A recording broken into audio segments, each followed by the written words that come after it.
है सरकार को, और वो कर डाला। आज सुबह मैं उठा तो यूट्यूब से एक मेल आया, उसपे लिखा था कि भारत सरकार ने कहा है कि आपका चैनल नेशनल सिक्योरिटी के लिए खतरा है, इसलिए आपका चैनल ब्लॉक कर दिया जाता है।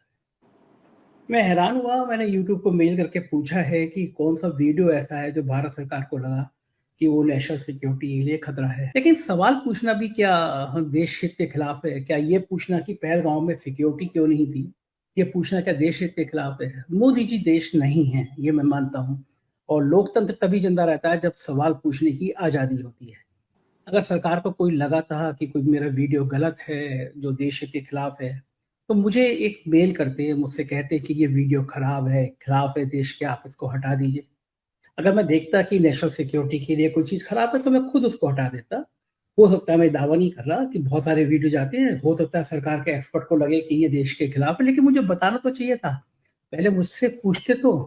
सुप्रीम कोर्ट में भी जब ये मामला गया था एक बार कि किस तरह चैनल्स को बंद करने वाली बात, तो ये इस पे मामले पे सुनवाई में भी कहा था, सुप्रीम कोर्ट की टिप्पणी थी कि भाई आप जिस आदमी का वीडियो है, आप उसको बताएंगे तो ये वीडियो गलत है, सीधा सीधा यूट्यूब को लिख देना कि चैनल बंद कर दो, चैनल ब्लॉक कर दो। मुझे लगता है ये एक थर्मामीटर है, तापमान है।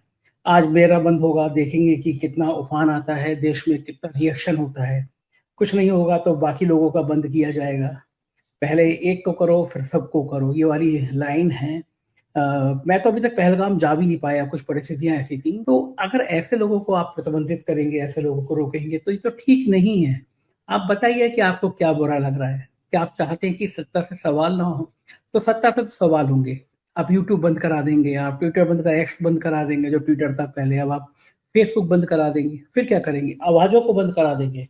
हम गली चौराहे के चौराहों पे खड़े होकर पूछेंगे अपनी आवाज, कहेंगे क्या? उन आवाजों को रोक देंगे? क्या एफआईआर कराना ही अंतिम विकल्प है? जिस तरह से सवाल पूछने पे एफआईआर हो रही है देश में, गंभीर गंभीर धाराओं में हो रही है, तो ये मान के चलिए कि ये लोकतंत्र की हत्या है। जिम्मेदारी आप सबकी है। ये वो मौका है, मैं, मेरा चैनल है, मैं इसलिए नहीं कह रहा, लेकिन ये चैनल आपका भी है, अपना भी है। कम से कम ऐसी आवाजें जो सरकार की आंखों में आंखें डाल के सवाल पूछ रही हैं, और ये मान के चलिए कि अगर जो लोग सवाल नहीं पूछ रहे हैं, देश के संग गद्दारी वो कर रहे हैं। जो ये नहीं पूछ पा रहा कि पहलगांव में जो बेगुनाह मारे गए, उस समय सरकार की जिम्मेदारी क्या थी, क्यों सुरक्षा नहीं दी गई थी, जो ये सवाल नहीं पूछ रहा, दरअसल राष्ट्रद्रोह वो कर रहा है, देश के प्रति अन्याय वो कर रहा है। सरकार की जिम्मेदारी है देश के 140 करोड़ लोगों की सुरक्षा। यूट्यूब चैनल बंद किए, पाकिस्तान के किए, करेक्ट, उससे कुछ नहीं होता, वो बदला नहीं होता है, वो नौटंकी है। भारत का एक चैनल 4 PM आपने बंद कर दिया, जो सबसे ज्यादा देखा जाता है इस देश में, रवीश कुमार जी के साथ। हाँ, संजय शर्मा उनके एडिटर है, सच बोलता है ये चैनल, सच बातें कहता है, मोदी और शाह जी को सवाल पूछता है, तो आपने वो चैनल बंद कर दिया। कोई नोटिस नहीं, कोई समन्स नहीं, कोई एक्सप्लेनेशन नहीं। ये कौन सा डेमोक्रेसी है? पाकिस्तान पर बदला लेना है, चैनल से बदला ले रहे हो आप। 4 PM, ये 4 PM चैनल के ऊपर जो आपने जो बंदी किया है ना, वो 4 PM ने आपके 12 बजाने। इस वक्त सरकार और मीडिया का जो संबंध है वो किस दशा में है? मेरा संदर्भ वही है, 4 PM के ऊपर जो प्रतिबंध लगाया है सरकार ने, वो मेरा संदर्भ है। और मैं ये मानता हूं कि इस समय सारे देश में अगर अभिव्यक्ति की स्वतंत्रता को लेकर कोई मुद्दा है तो वो 4 PM पर सरकार द्वारा लगाया गया प्रतिबंध है। और सरकार को इस बात का जवाब देना, यूट्यूब को इस बात का जवाब नहीं देना है। और स्थिति यह है कि देश का हर पत्रकार, केवल गोदी मीडिया के उन चंद पत्रकारों को छोड़ दिए, इनका पूरी तरीके से सरकारीकरण हो चुका है। मैं उनकी चर्चा नहीं कर रहा हूं, मैं तो उन्हें पत्रकार ही नहीं मानता, कभी भी नहीं माना। लेकिन इस देश का हर पत्रकार, चाहे वो प्रिंट मीडिया का हो, चाहे वो इलेक्ट्रॉनिक मीडिया का हो, चाहे वो डिजिटल मीडिया का हो, कोई भी हो, वो निजी तौर पर आपसे नाराज हो या खुश हो, इससे कोई फर्क नहीं पड़ता। ये प्रश्न है ही नहीं निजी तौर पर। इस वक्त सारे लोग इस सवाल के ऊपर एकजुट हैं कि 4 PM पर जो प्रतिबंध लगाया गया है, अगर उसका विरोध नहीं किया गया, उसके खिलाफ एकताबद्ध होकर खड़ा नहीं हुआ गया, तो ये आफत सबके ऊपर आएगी। एक तरह से सरकार ने, मैं मानता हूं कि 4 PM पर प्रतिबंध लगाकर जो सोशल मीडिया है, जो डिजिटल मीडिया है, उसकी मदद कर दी है। संदेश पूरी तरह साफ तौर पर गया है कि सब लोग एकजुट हो जाएं क्योंकि जितने भी बड़े बड़े पत्रकार हैं, चाहे वो रवीश हों, चाहे वो पुण्य प्रसून वाजपेयी हों, चाहे वो अभिसार शर्मा हो या कोई भी हो, वो सारे के सारे लोग जो हैं, चाहे अशोक वानखेड़े हों, सारे के सारे लोग जो हैं वो सब एक साथ एक स्वर में बोल रहे हैं।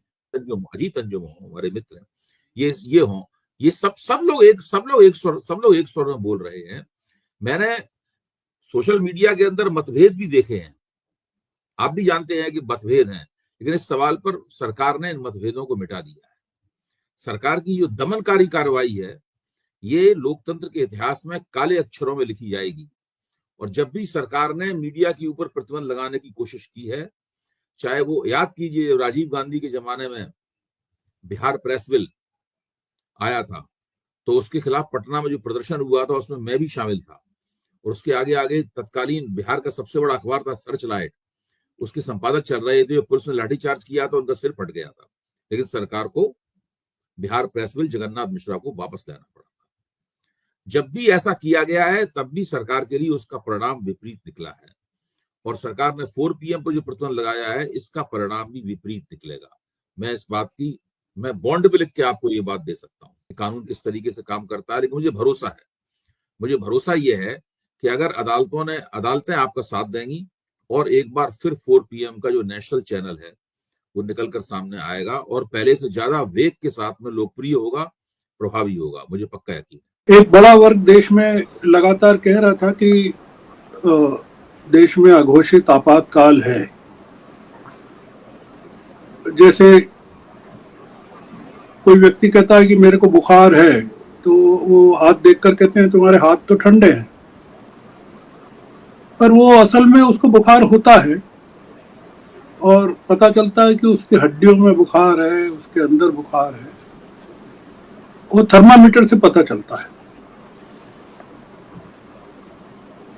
ये हाथ से नहीं पता चला कि बुखार है कि नहीं है, ये अब पता चल रहा है कि वास्तव में बुखार था,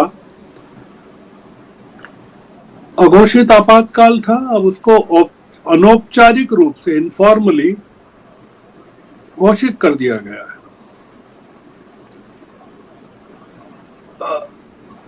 एक जब सरकारें कमजोर होती हैं या डरने लगती हैं तो वो इसी तरह से व्यक्त होती हैं। मतलब सरकार की सिक्योरिटी को खतरा अगर है, राजनीतिक सिक्योरिटी को, पॉलिटिकल सिक्योरिटी को, तो वो उसको, उस खतरे को नेशनल सिक्योरिटी में कन्वर्ट कर देती है। उसको अपने ऊपर आए खतरे को राष्ट्र के ऊपर आया खतरा बता देती है। जैसे प्रधानमंत्री के ऊपर कोई आप आक्षेप करें तो वो उसको राष्ट्र पर खतरा बता देते हैं, राष्ट्र का अपमान बता दिया जाता है। तो मैं इसलिए अमरीश जी इन चीजों के बारे में अलग तरीके से सोचता हूं, क्योंकि मैं 1975 में जब आपातकाल लगा था तब इंडियन एक्सप्रेस में काम करता था और मैंने वहां अखबार को बंद होते हुए देखा है, अखबारों को बंद होते हुए देखा है। और उस जमाने में पत्रकारों की गिरफ्तारियां भी देखी है। कुलदीप नैयर थे, वो जो प्रेस क्लब से जुलूस निकला था तो हम लोग थे, उसमें शामिल थे। तो ये पूरा उसको 50 साल हो गए। तो ये जो जनरेशन है, जो शर्मा जी हैं, संजय शर्मा जी, वो ज्यादा एजिटेटेड है। उनको लग रहा है कुछ नई चीज हो रही है। ये नई चीज नहीं हो रही है। ये जो आजमाया गया है, आजमाया जा चुका है। दुनिया के दूसरे मुल्कों में जो चल रहा है, आजमाया जा रहा है सफलतापूर्वक, वो हमारे यहाँ चल रहा है, अब चल रहा है। क्योंकि हमारे यहाँ खतरा किस चीज का, नेशनल सिक्योरिटी को। मतलब मैं आपको इस संदर्भ में एक चीज कहना चाहता हूँ, ये कोई संयोग है मैं नहीं बताता, मैं जानता नहीं। पेगासस के मामले में जो सुनवाई चल रही है सुप्रीम कोर्ट में, उसके मामले में जो बहस चल रही है, उसमें जो बात कही गई वो ये कही गई अदालत में, सुप्रीम कोर्ट में, कि अगर nothing is wrong if a country has spyware and it employs it for its security. और ये कहा गया है कि you can't compromise or sacrifice the security of the nation. आप अपने देश की सुरक्षा के साथ का बलिदान नहीं कर सकते या उससे समझौता नहीं कर सकते। ये परीक्षा की घड़ी है। ये परीक्षा की घड़ी इसलिए है कि ये परीक्षा की घड़ी, नेहा सिंह को तो सलाम करना चाहिए उस लड़की को उसकी बहादुरी के लिए, और अद्भुत लड़की है वो मतलब हम जब पत्रकारों की जमात को देखते हैं देश में, और उसमें भी खासकर महिला पत्रकारों की जमात को जो देखते हैं, उसमें नेहा सिंह राठौर एक नायिका के रूप में हमारी आंखों के सामने चमकती है। सलाम करते हैं उसके साहस को कि वो डरती नहीं है। संजय शर्मा का चैनल बंद कर दिया गया। उन्होंने खुद ही ने कहा कि ये तो शुरुआत है, और भी चैनल बंद हो सकते हैं। हम मान कर भी चल सकते हैं, ना भी माने कि ये शुरुआत कहां तक पहुंचेगी पता नहीं।